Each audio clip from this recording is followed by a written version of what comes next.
দেখো বন্ধুরা, আজকে আমরা পাও ভাজি বানাতে চলেছি।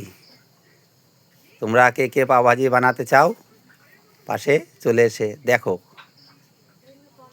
গাজর, মটরশুঁটি, আলু, বাঁধাকপি, ক্যাপসিকাম, বিনস, যত প্রকারের সবজি দেওয়া ততই ভালো। এই সবগুলোকে এক জায়গায় কেটে দেখো, এর মধ্যে সব কিছু আছে।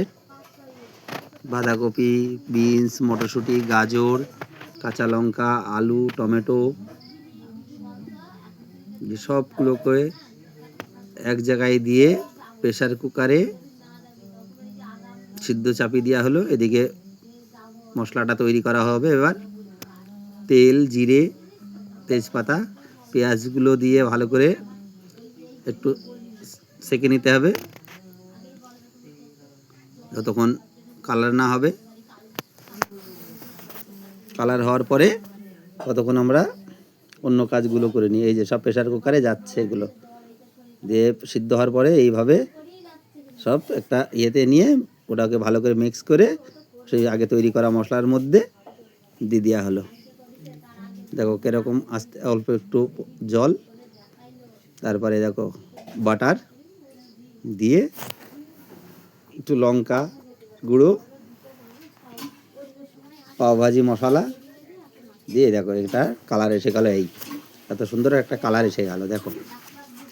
তারপরে বাটার 100 গ্রাম আগে দেওয়া আছে আর এইটুকুনি রাখা হয়েছে। এবার ব্রেডগুলোকে, পাউরুটিগুলোকে সেঁকে নিয়ে এই দেখো এবার খাওয়া হচ্ছে। অসাধারণ টেস্ট লাগছে, বাচ্চারা খুব ভালোবাসে।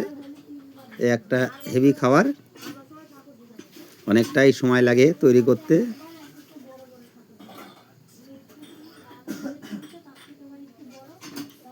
যতই দেখো ততই ভালো।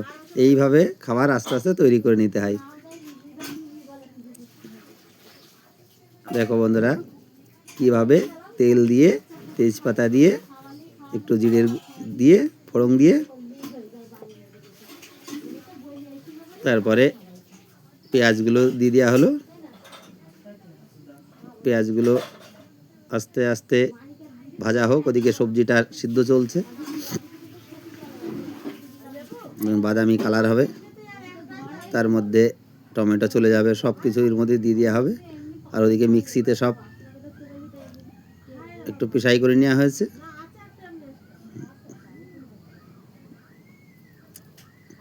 এর পাও ভাজি মশলাটা দেওয়া হচ্ছে, দিয়ে দেখো কেমন লাগছে।